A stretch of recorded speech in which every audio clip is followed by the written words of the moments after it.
Iran strategy और technology में 21st century की स्ट्रैटेजी और टेक्नोलॉजी यूज़ करके जंग लड़ रहा था। क्या-क्या यहाँ टारगेट नहीं किया गया, जिसमें सबसे जो बदनाम वाक़या है, सबसे शर्मनाक, वो पहले ही दिन जब उन्होंने वो छोटी-छोटी बच्चों के प्राइमरी स्कूल पर 2 बार हमला किया। एक बार हमला किया, फिर जब पेरेंट्स और एम्बुलेंस सब आई, फिर हमला किया। 2 बार हमला किया उन्होंने।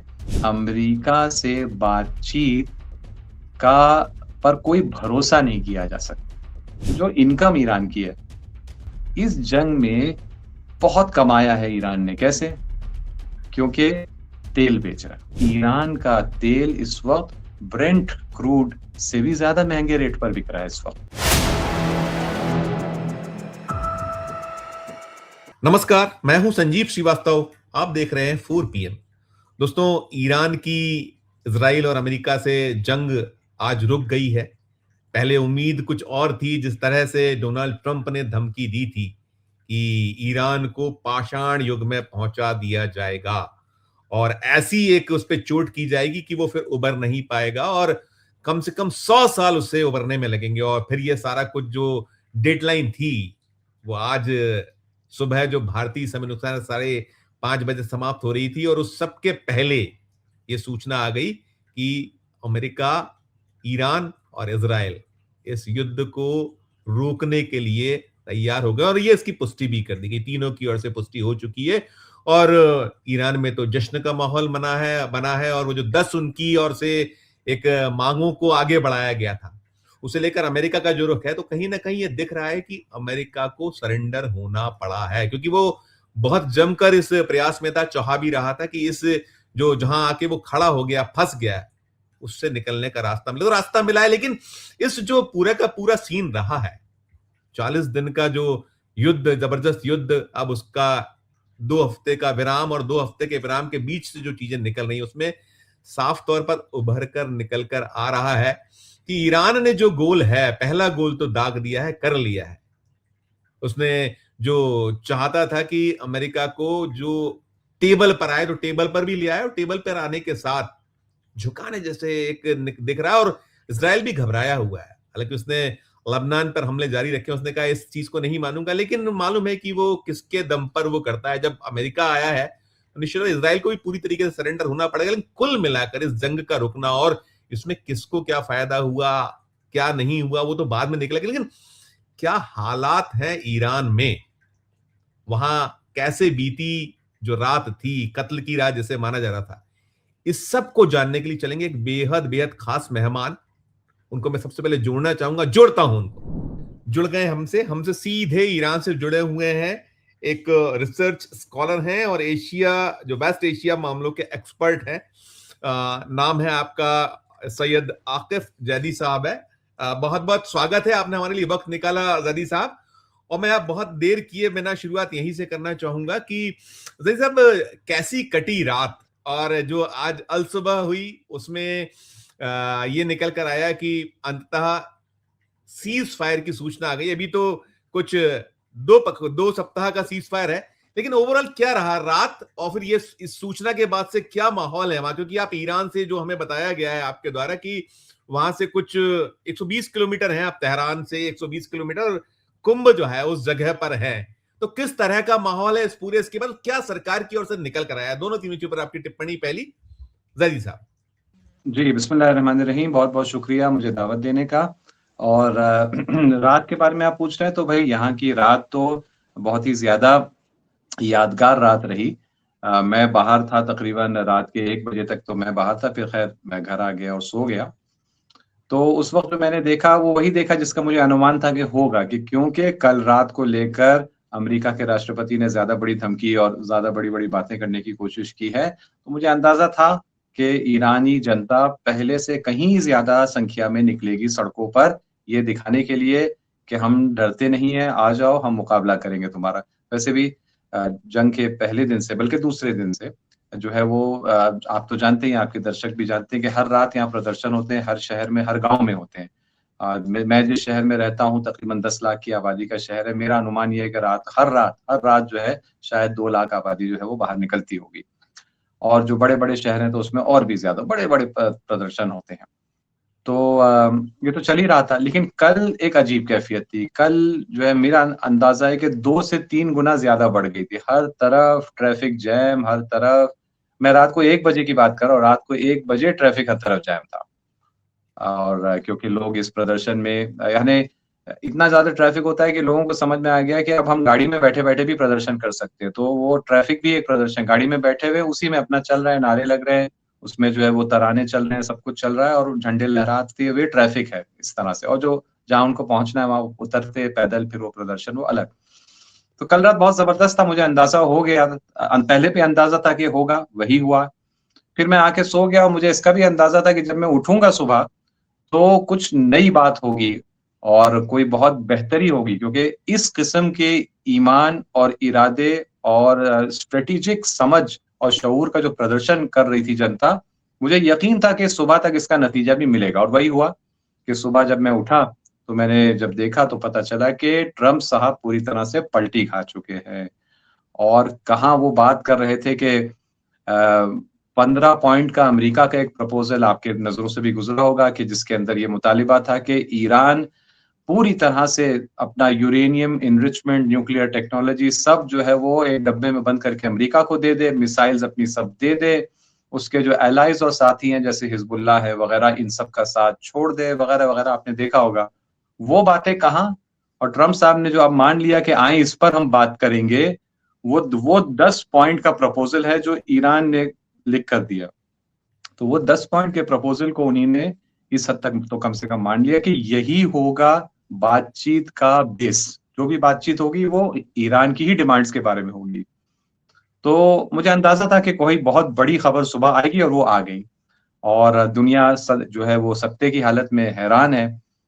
वो हैरान होने की वजह ये है क्योंकि ईरान के बारे में पता नहीं था दुनिया को। मैं क्योंकि रह रहा हूँ एक अरसे से यहाँ, मेरे अध्ययन और स्टडी का टॉपिक भी इस्लामिक मूवमेंट्स वगैरह रहते, तो मुझे अच्छी तरह अंदाज़ा था कि कितना पावरफुल है इस्लामिक रेजिस्टेंस एक्सिस ईरान। और मुझे जंग जिस तरह चल रही है उसका भी अनुमान था, दुनिया को भी अनुमान थोड़ा बहुत हो ही गया था। तो मुझे कोई ताज्जुब और अचंभा नहीं है और यही नतीजा होने वाला था। अलबत्ता वह ये फाइनल परिणाम अभी नहीं है। यहाँ पर जनता ये समझ रही है, यहाँ के जो एक्सपर्ट्स हैं, यहाँ की जो हुकूमत के ओहदेदार हैं, सब ये बयान भी दे रहे हैं कि वो जो नेशनल सिक्योरिटी काउंसिल का एक लंबा सा बयान है फारसी में, वो मैंने पूरा गौर से पढ़ा है। उसमें क्लियरली लिखा है जंग खत्म नहीं हुई है। जंग का फोकस अब शिफ्ट हो गया है उस मैदान से जिसमें मिसाइल और ड्रोन चलते हैं, उससे शिफ्ट होकर डिप्लोमेसी के मैदान में अब जंग हो रही है। और हम इसमें इसी नियत से दाखिल हो रहे हैं कि ये जंग का ही हिस्सा है। पब्लिक से कहा गया है कि जिस तरह आप 40 रातों से सड़कों पर आप हैं, प्रदर्शन कर रहे हैं, हिमायत कर रहे हैं, सपोर्ट कर रहे हैं, आप जारी रखिए इसको। अगर इस्लामाबाद तक जाने की नौबत आई तो हमारे डिप्लोमैट्स को ये पता होना चाहिए कि मिलियंस की तादाद में सड़कों पर लोग हैं, उनको सपोर्ट कर रहे हैं वहाँ ईरान में। अलबत्ता ये भी मुमकिन है कि बात वहाँ तक पहुँचे ही नहीं, क्योंकि इस्लामाबाद जाने की जो बात है वो फ्राइडे को है, आज वेडनेसडे है। हो सकता है इस बीच में कुछ गड़बड़ हो जाए, खासतौर पर इसराइल की तरफ से सैबोटाज, क्योंकि इसराइल की पैनिक की हालत बहुत बुरी है आज सुबह से।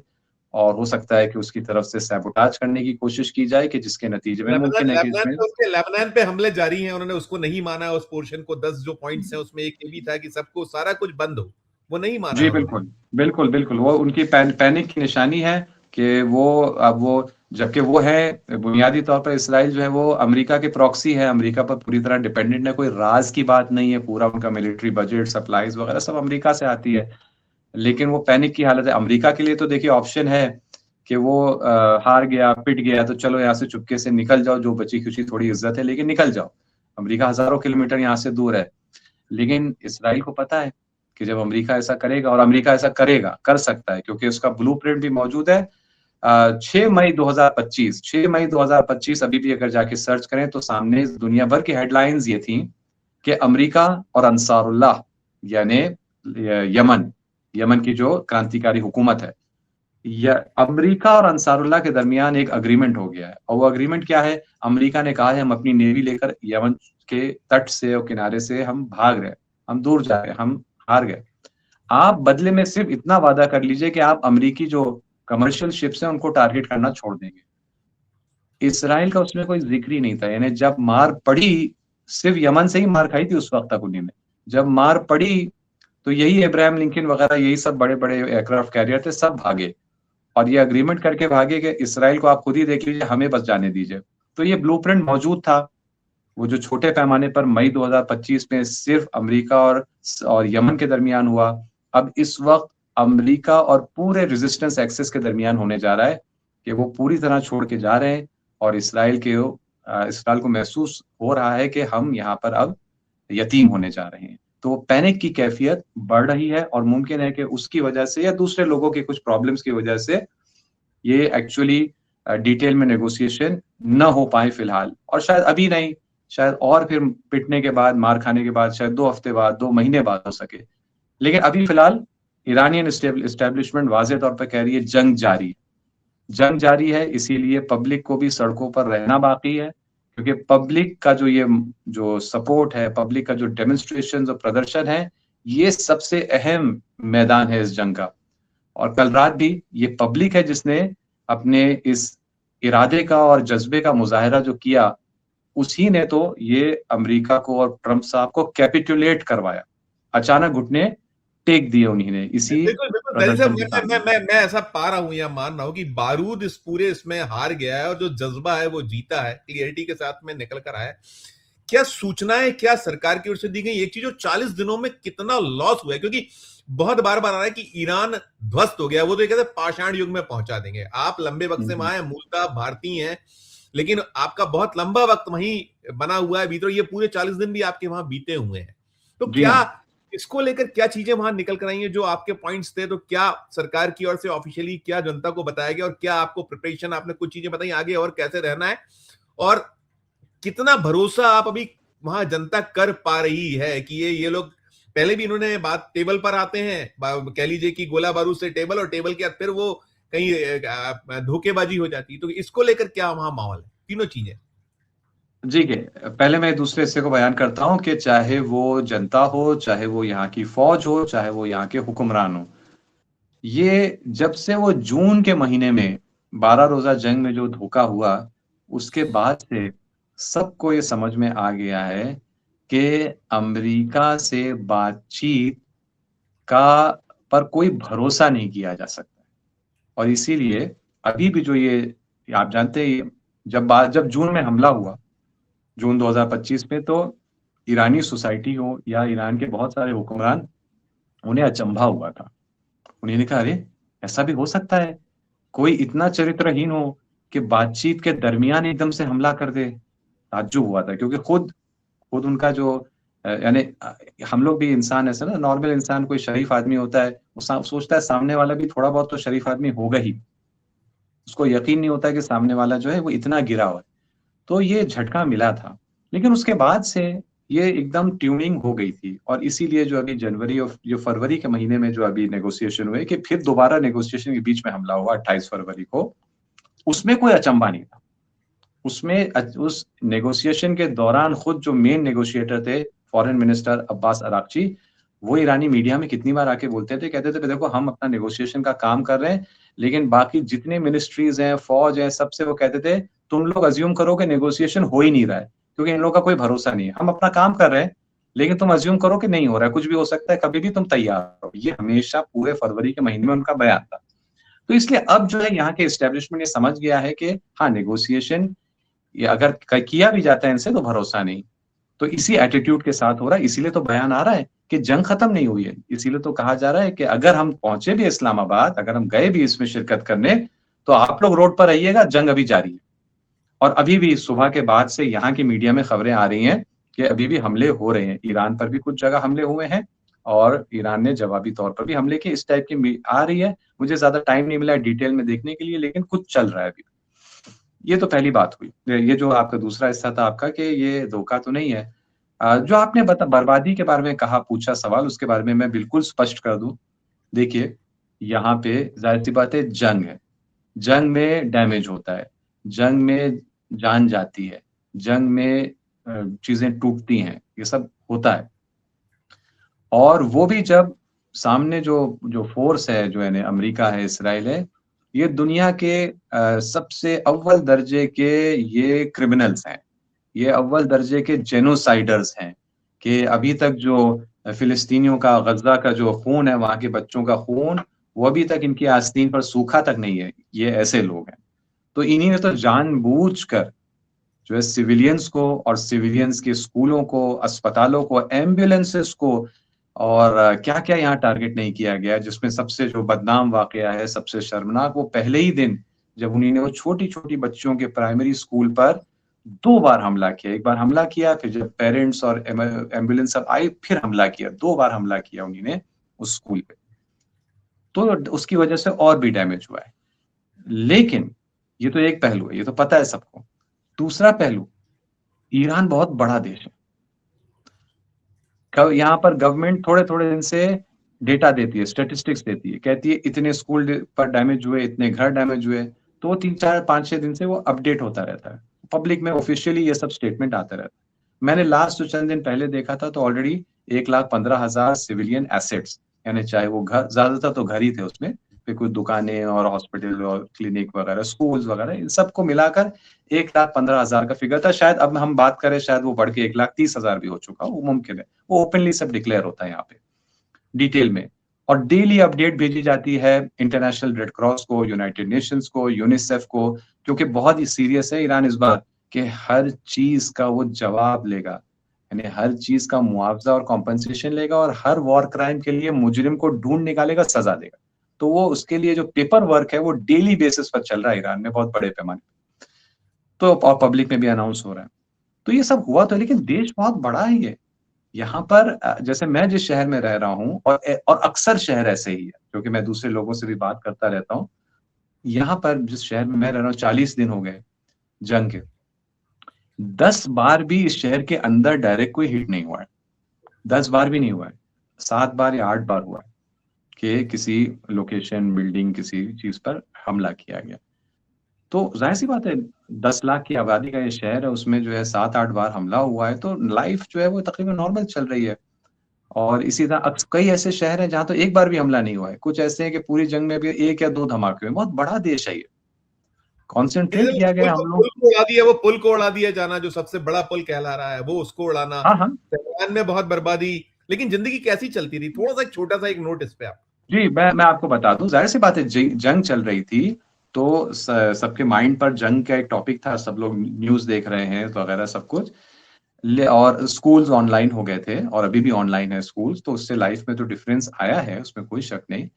लेकिन उसके अलावा लाइफ चल रही थी।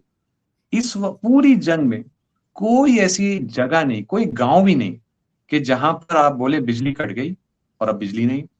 अगर बिजली कटी हमले की वजह से, चंद घंटे में उसको कनेक्ट कर दिया। पानी की सप्लाई इसी तरह। यहाँ पर हर गांव में गैस की पाइपलाइन होती है, सिलेंडर विलेंडर नहीं होता है यहाँ पे। हर जगह गैस की पाइपलाइन है, हर जगह पानी की पाइपलाइन है, गांव तक में। वो अगर डैमेज होती थी हमले में, और होती थी, 2 घंटे, 6 घंटे, 10 घंटे, 12 घंटे में सब रिकनेक्ट हो गया। कोई ऐसी जगह नहीं जहाँ पे। कल तक तो पूरा रेलवे का नेटवर्क चल रहा था, कल टारगेट किया इसराइल ने रेलवे नेटवर्क को, तो थोड़ा डैमेज हो, सब सारी ट्रेन चल रही, सारी बस सर्विस चल रही, हाँ फ्लाइट्स बंद थी सब, डोमेस्टिक हो चाहे इंटरनेशनल हो, बंद थी। बाजार नॉर्मल, बाजार में भीड़ थी। अभी यहाँ पर नौरोज गुजरे, ईद ईद अभी गुजरी, ईद की शॉपिंग सब कुछ सब नॉर्मल चल रही थी। किसी चीज की शॉर्टेज नहीं बाजार में, न पहले थी न अब है।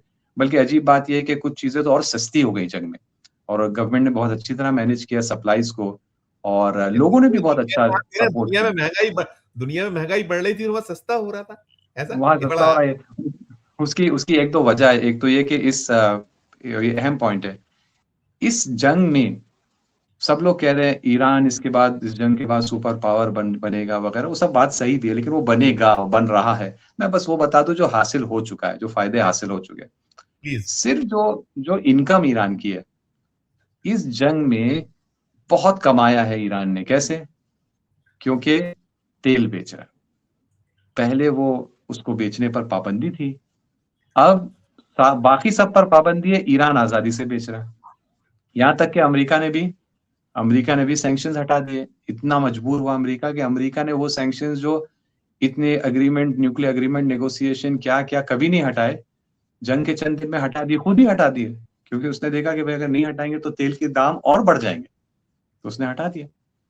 पहले ईरान जो मार्केट रेट हुआ करता था उससे कम दाम पे ईरान तेल बेचता था, तो सब बाहर कहते थे नहीं भाई आपका तो बड़ा सैंक्शन का प्रॉब्लम है, हम आपसे तेल लेंगे तो अमेरिका नाराज होगा, तो हम तभी लेंगे आप जब भारी डिस्काउंट देंगे। तो बहुत भारी डिस्काउंट पर ईरान तेल बेचता था।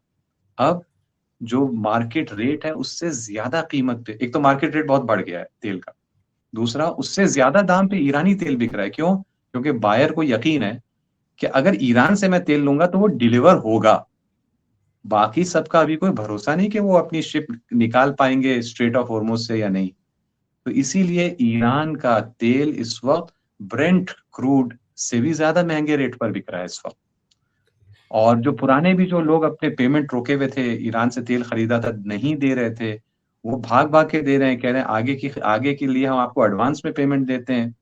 तो फॉरेन एक्सचेंज बहुत रिजर्व्स बढ़े ईरान के इस पूरे पीरियड में, और यहाँ तक कि बाज एक्सपर्ट्स का कहना है कि जो ईरान फीस ले रहा है स्ट्रेट ऑफ हॉर्मुज से शिप से गुजरने की और लेता रहेगा, अगर हम उनको उसको काउंट ना भी करें, सिर्फ जो तेल में जो कई बिलियन डॉलर्स इस एक महीने में कई बिलियन डॉलर एक्स्ट्रा इनकम हुई है, उसको ही अगर हम मद्देनजर रखें तो शायद जितना सिविलियन इंफ्रास्ट्रक्चर यहाँ डैमेज हुआ है उसको हम भरपाई उसी पैसे से कर लेंगे। और लेकिन सिर्फ पैसे की बात नहीं। 100 साल पीछे पहुंचाने की बात है, लेकिन कई साल पीछे तो हो गया है शायद। क्या अभी क्या आप पा रहे हैं वहां? कितना कितना मैं वक्त आपको बता लगेगा? दूं, मैं प्लीज। आपको वक्त, बहुत अच्छा सवाल, वक्त। कल ये बयान आया, ऑफिशियल बयान, तेहरान जिसमें सबसे ज्यादा अटैक हुए, तेहरान सबसे ज्यादा टारगेट हुआ है, जी हाँ, जी यहाँ हाँ। का सबसे बड़ा शहर भी है, तकरीबन 1.25 करोड़ की आबादी। तेहरान के मेयर का कल बयान है, कह रहे हैं कि अब तक जंग में तेहरान में 33,000 घर डैमेज हुए, चाहे वो छोटा मोटा डैमेज हुआ या कई सारे तो पूरी तरह से ध्वस्त कर दिए गए, क्योंकि वो सिविलियन सेंटर्स पर अटैक करता है ये जो अमेरिका है। 33,000, उसमें उन्होंने कहा 13,000 को हमने रिपेयर करके रिकंस्ट्रक्ट करके उनके ओनर्स को वापस दे दिया, वो फैमिलीज वापस आके रह रही हैं, यानी क्या बात है? ऑलरेडी। 13,000? जी हाँ, 33 में 13? ओह, जी हाँ, कल का ये ऑफिशियल स्टेटमेंट है तेहरान के मेयर का कि ओह, 33,000 में से 13,000 वापस रिपेयर होके मरम्मत होके मिल गए फैमिलीज को, उसमें आपस उसमें रह रही है। और इस बीच में जो भी घर डैमेज होता था तो तेहरान म्यूनिसिपैलिटी अपने खर्चे पर होटल में ठहराती थी और 3 टाइम का खाना देती थी, जितने भी दिन लगेंगे। और अभी भी लोग होटलों में हैं, क्योंकि जाहिर सी बात है अभी सारे घर तो नहीं रिपेयर हुए, सारे घर तो रिकंस्ट्रक्ट नहीं हुए, तो पूरा खर्चा वो वहां की म्यूनिसिपैलिटी उठा रही है इनको ठहराने का, रिकंस्ट्रक्ट करने का, और उसके बाद घर वापस उनको। अभी जंग चल रही है और 33,000 में से 13,000 ऑलरेडी बन के वापस मिल गए। तो आप इससे आप अंदाजा लगा दीजिए कि कितना पीछे ईरान गया है, इससे खुद आप अंदाजा लगा लीजिए। तो ये तो सिर्फ आर्थिक बात है। उसके अलावा अब देखिए जो अभी ब्रिज तोड़ा है वगैरह सब, देखिए एक तो यकीन है डैमेज हुआ है, इससे कोई इनकार नहीं, जंग है, जंग में तो होता है डैमेज होता है, लेकिन ईरान में सैंक्शंस की ही वजह से यहाँ पर जो लोकल इंडिजिनस मकामी जो टैलेंट टेक्नोलॉजी सब कुछ है, क्योंकि उन्हें सब कुछ खुद ही करना पड़ता है। अब सऊदी में कोई पुल टूटता है तो कौन इसमें इसी बनाता में है?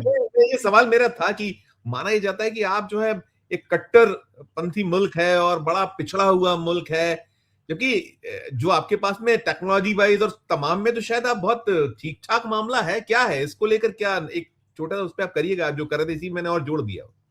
जी हाँ, बिल्कुल ऐसा ही है कि ये वो अब वक्त आया है कि ये दुनिया वो इस्लामी प्रतिरोध मोर्चे को पहचाने, कि जिसका सेंटर जो ईरान है, लेकिन और भी इसके पार्ट्स हैं, लेकिन पूरा जो ये इस्लामी प्रतिरोध, इस्लामिक रेजिस्टेंस एक्सिस है, उसको प्रोपेगेंडा के बजाय अब हकीकत की निगाह से देखना शुरू होंगे। जाहिर सी बात है वो देश जो खुद हमारे भारत के जो एक बहुत ही वेल रिस्पेक्टेड डिफेंस एनालिस्ट हैं प्रवीण सोनी साहब, आपने शायद नाम उनका सुना होगा। प्रवीण सोनी साहब क्यों ही मैं अगर कोट कर दूं, मेरी बात क्यों मैं कहूं, उनका बार बार वो ये कहते हैं कि इस जंग में अमेरिका इसलिए हारा। अच्छा, वो पहले मैं बता दूं कि वो 1 महीने पहले से कह रहे हैं कि अमेरिका हार चुका है। वो आज नहीं कहा है उन्होंने। उन्होंने कहा अमेरिका हार चुका है, बस थोड़ा टाइम लगेगा दुनिया को ये समझने में। और फिर जब वो आते हैं कहते हैं क्यों हारा, क्योंकि उनकी बात मिलिट्री स्ट्रेटेजी के ही दायरे के अंदर होती है। तो कहते हैं उसकी वजह यह है कि ईरान स्ट्रेटेजी और टेक्नोलॉजी में 21st सेंचुरी की स्ट्रेटेजी और टेक्नोलॉजी यूज करके जंग लड़ रहा था। और जो जाहिर सी बात है सैंक्शंस की वजह से उसने खुद बनाई। लेकिन अमेरिका 20th सेंचुरी की स्ट्रेटजी, 20th सेंचुरी की टेक्नोलॉजी यूज करके जंग लड़ रहा था, और ये वजह है कि ईरान जीत गया है, अमेरिका हार गया है। हाँ, थोड़ा टाइम लगेगा कि लोग दुनिया ये समझे, और आज सुबह वो टाइम भी शायद पूरा हो गया, दुनिया अब समझ रही हो। उसकी मिसाल मैं दूं, भाई aircraft carrier, second world war में एयरक्राफ्ट कैरियर की कोई महत्वता थी, बट उसकी इंपॉर्टेंस थी। सेकेंड वर्ल्ड वॉर जो 80 साल पहले, 81 साल पहले खत्म हुई है वॉर, उसमें एक बड़ी चीज थी सेकेंड एयरक्राफ्ट कैरियर। उसके बाद से दूसरी टेक्नोलॉजी ऐसी डेवलप हुई कि एक वक्त आ गया कि एयरक्राफ्ट कैरियर की सबसे बड़ी क्वालिटी ये थी कि वो मिसाइल और ड्रोन के लिए बहुत ही जबरदस्त एक टारगेट है, पूरा बैठा, जिसको अंग्रेजी में कहते हैं सिटिंग डक टारगेट है। और क्या है वो, आप एयरक्राफ्ट कैरियर जहां भी ला रहे हैं, यानी आप अपने दुश्मन की मिसाइल और ड्रोन्स को आप एक निशाना प्रोवाइड कर रहे हैं कि उस पर आके बरसे। और दुनिया ने देख लिया, इब्राहिम लिंकन हो चाहे जेरल्ड फोर्ड हो, वो नाम बड़े दर्शन कितने छोटे, देख लिया दुनिया ने कैसे वो दुम दबा के भागे। जेरल्ड फोर्ड तो जाके यूरोप में छुप गया है, इब्राहिम लिंकन शायद इंडियन ओशन में कहीं अभी भी मंडला रहा है, काफी डैमेज हो चुका है, काफी बार उसको ड्रोन मिसाइल से अटैक हो। जबकि ईरान ने क्या किया, ईरान ने कोई एयरक्राफ्ट कैरियर नहीं बनाया, ईरान ने हत्ता एयरफोर्स में उसका इन्वेस्ट नहीं किया। क्यों? एयरफोर्स भी एक पूरा तरीका हो गया है। फ्यूचर ड्रोन्स हैं, फ्यूचर मिसाइल है, हाइपरसोनिक मिसाइल है, उसमें ईरान अगर वर्ल्ड का लीडर नहीं है तो डेफिनेटली टॉप 3 कंट्रीज में, और उन 3 कंट्रीज में अमेरिका नहीं है, दूसरी 2 कंट्रीज चाइना और रशिया है। रशिया, चाइना, ईरान, या जो भी सीक्वेंस ईरान, रशिया, चाइना, इन 3 में ही सीक्वेंस है 1 2 3 का, हाइपरसोनिक मिसाइल टेक्नोलॉजी। तो ये हमेशा से किया है ईरान ने, कि हमेशा से, अलबत्ता मैं कहता हूं 1979 के बाद से किया, क्योंकि उससे पहले ईरान बहुत गरीब मुल्क था, बहुत ही पुअर मुल्क था, बहुत ही एक कॉलोनी टाइप का मुल्क था। उसकी वजह ये थी क्योंकि वो वेस्ट को फॉलो कर रहा था, ये एक अनडिक्लेयर्ड वेस्टर्न कॉलोनी थी, अमेरिका की इनडायरेक्ट कॉलोनाइजेशन यहाँ पर था। लेकिन जब से उन्होंने इस्लामी क्रांति का रास्ता इख्तियार किया, इस्लामिक आइडियोलॉजी पर बेस्ड रेजिस्टेंस का रास्ता इख्तियार किया, तो साइंस एंड टेक्नोलॉजी में इस मंजिल पर पहुंचे कि मिलिट्री एक्सपर्ट्स कहते हैं कि ये 21st सेंचुरी की लड़ाई लड़ रहे थे, अमेरिका 20th सेंचुरी, और सारी दुनिया देखती है कि नैतिकता की उस मंजिल पर पहुंचे कि हथियार बनाने की क्षमता रखने के बावजूद अपने धार्मिक उसूलों की वजह से उन्होंने परमाणु हथियार नहीं बनाए, जबकि सामने वाला जो दुश्मन है वो परमाणु हथियार रखता है, उसको इस्तेमाल भी कर चुका है 1945 में जापान में, और बार बार धमकी भी देता है। तो चाहे वो टेक्नोलॉजी की बात हो, चाहे वो नैतिकता की बात हो, ये सब प्रोग्रेस 1979 के बाद हुआ है। कोई ना समझे कि इससे पहले कोई बहुत प्रोग्रेस था। तो चाहे वो ये हो, चाहे वो हो, जो जो पावर और अचीवमेंट, चाहे नैतिकता की दुनिया में, चाहे टेक्नोलॉजी की दुनिया में, या ये भी कि यहाँ पर फ्री एजुकेशन है, यहाँ पर गवर्नमेंट स्कूल जो है हर शहर के सबसे एडवांस स्कूल होते हैं, सबसे मुश्किल और ज्यादा कंपटीशन गवर्नमेंट स्कूल में दाखिले के लिए होता है, प्राइवेट स्कूल भी बहुत है। या फिर यहाँ पर फ्री हेल्थ केयर है, हेल्थ इंश्योरेंस है, यूनिवर्सल हेल्थ इंश्योरेंस यहाँ पर मौजूद है, वगैरह वगैरह। यहाँ की जो बातें अब जैसे खुलेंगी आहिस्ते आहिस्ते।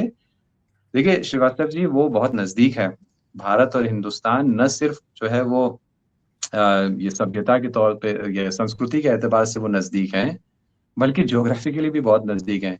दिल्ली से दुबई की फ्लाइट का टाइम है 3.5 घंटे, 4 घंटे तकरीबन।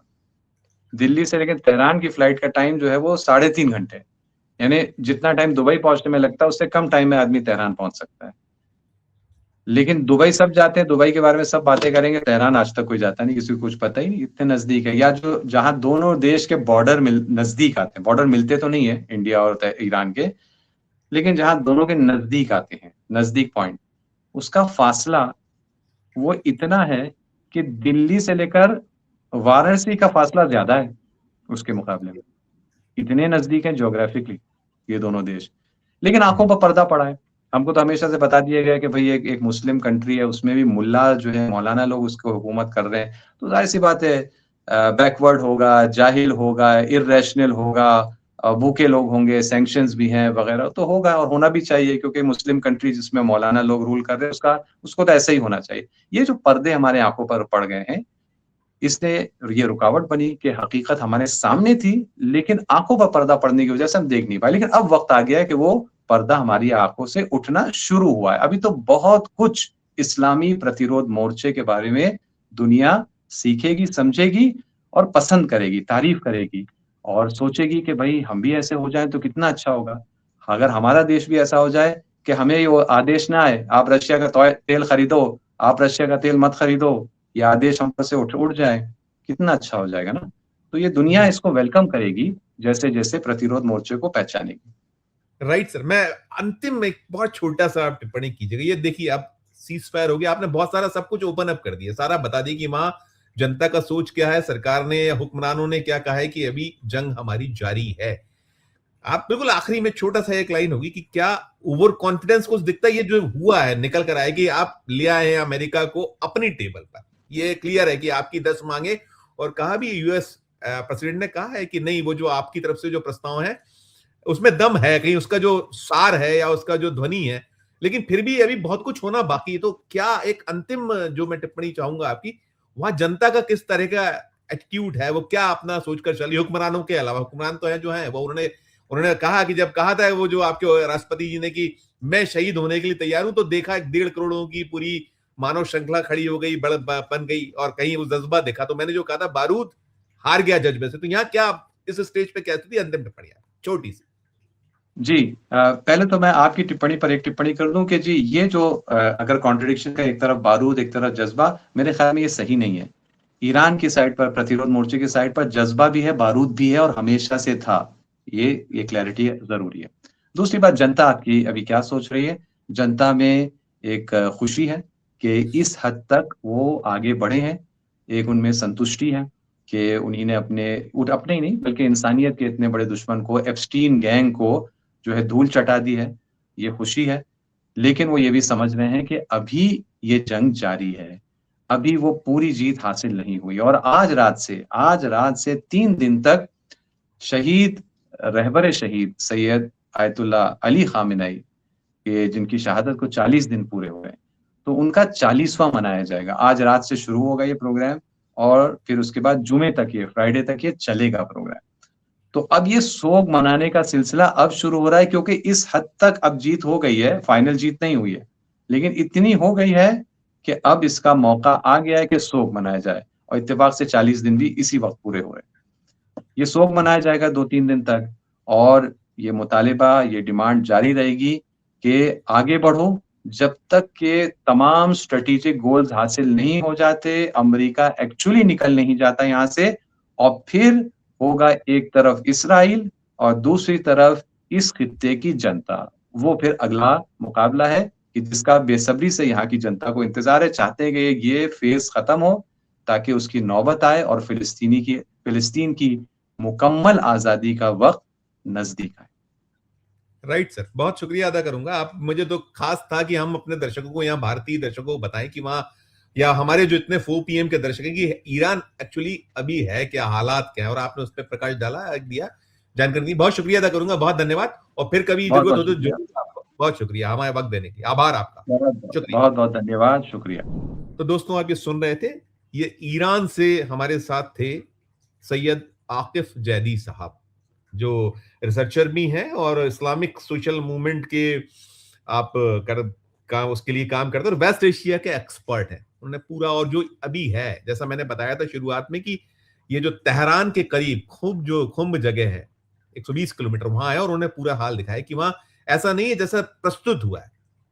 ईरान एक अलग तासीर का मुल्क है और उसमें जो कुछ हुआ उससे वो निपटने की तैयारी में, और आगे भी वो पूरी तरीके से ताकत से वहां के लोग खड़े हुए हैं अपने हुक्मरानों के साथ, और अपनी जो जज्बा है उसके साथ, उनके जो गोल है वो करके रहेंगे, ऐसा वो बता रहे थे।